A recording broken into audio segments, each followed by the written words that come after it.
Under the white skies of Umuahia, where the scent of shea butter mingles with dust after rain, the drums of celebration thundered like the call of spirits. Adana, dressed in a royal blue ankara with golden beads on her forehead, stood beside her groom, Obina, calm man with wise eyes and a soft voice. The entire compound overflowed with relatives and well-wishers, ululations piercing the air like praise songs to the gods.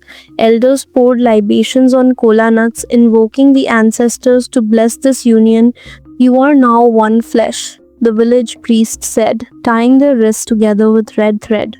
"In rain or drought, in joy or hardship, let your feet never walk away from each other." And Adana, heart pounding like a talking drum, vowed with a voice steady like river water, "In sickness and in health, I will never leave you."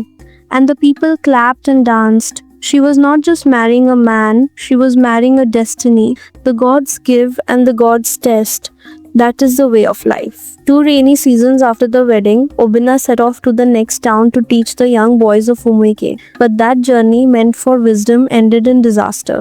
A lorry mad from brake failures wept into his path and crushed the future they had built. The news came like thunder on a clear day. Villagers ran to the scene. Adana, barefoot, hair uncovered, ran until her legs bled. When she saw his motionless body, she wailed the wail of a widow, though he was not yet gone. At the missionary hospital, the white-robed doctor spoke in grim Igbo English. "His spine is broken.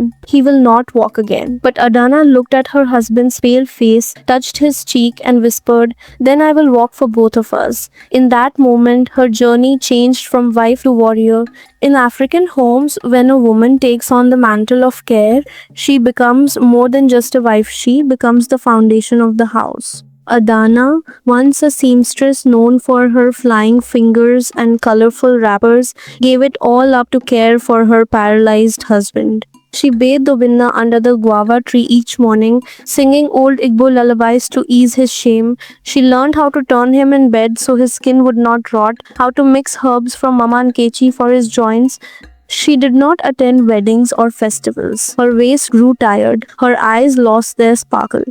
Yet she smiled each time he coughed, each time he called her name.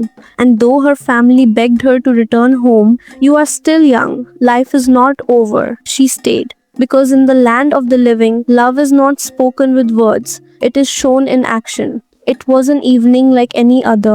The lantern danced with shadows. The aroma of spicy fish soup filled the house. As Adana carried the wooden tray to Obinna's room, she paused outside the door. His voice, once calm, now carried bitterness. He was speaking to his brother.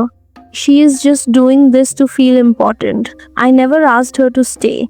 She behaves like my free housemaid." The words sliced her soul. The tray slipped from her hands. Fish broth spread across the mud floor like spilled blood. Her legs felt weak, but not from fatigue, from heartbreak. She had given him everything, her youth, her dreams, her very body. And this was what he thought of her. In African tradition, a woman may cry in her mother's hut, but Adana had no mother's hut left. That night, she cried into her wrapper, her sobs silent like the wind through plantain leaves. That night, the moon rose, but Adana could not lift her head to see it. She lay beside Obinna, her eyes open but dry, her chest ached, her mind played his words over and over, like a cursed drumbeat. "Free servant." In a land where honor is everything, those words were worse than an insult. They were an erasure. Still in the morning, she rose before the cocks crow. She cleaned his wounds, fed him yam and okra, not out of love, but out of strength, a strength passed down by women who carried families on their backs through war and hunger. To the viewers, this is real. How many of you have wiped the tears of others while hiding your own? How many have served and been made to feel invisible?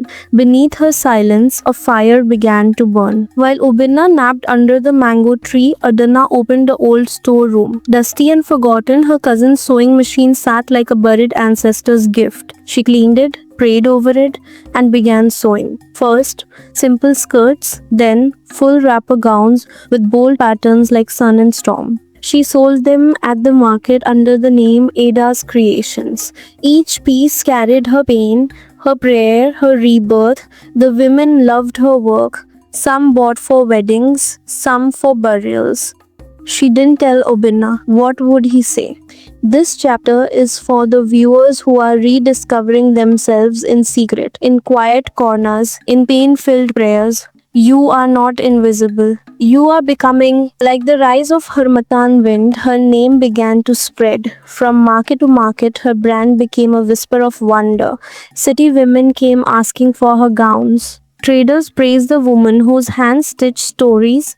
Adanna, wrapped in plain cloth, now held the power of queens. With her earnings, she replaced the leaking roof, bought cooking oil in bulk, paid school fees for orphan girls. Obinna never asked, because in his eyes, she was still just a wife. But the viewers know, they've lived it. Many of you watching have grown in the dark, watered yourselves with your own tear sand, bloomed with no one clapping. One day, when the sun sat like a golden crown over the rooftops, Adanna gave Obinna a letter. She wheeled him onto the veranda, the same place they once drank palm wine and laughed. She said nothing. He opened it and read, "You called me a servant, but a servant walks away when they are not paid. I stayed, not for pity, not for pride, but because I loved. Now I walk not away from you, but toward myself." He looked up, but she was already walking. Her shadow stretched long on the red earth behind her. A woman who leaves without a shout is a woman you'll never forget. Adanna found a home behind her shop, small but filled with light. She painted the walls yellow, grew hibiscus at the door. She sang while she sewed. She danced to village radio songs. She taught girls who had lost hope. "You are not what they call you," she told them. "You are who you choose to be." Many women watching this video know what it means to start again. This chapter is your reminder. Freedom is not far. It begins the moment you say enough. Years passed. Ada's Creations became a foundation. Girls from across states came to learn from the woman who walked away with her head high. Obinna, now grey and thinner, sat on the veranda watching village boys play. Sometimes he whispered her name into the wind. He didn't lose a cook. He didn't lose a helper. He lost a queen. And queens, once they rise, never kneel again.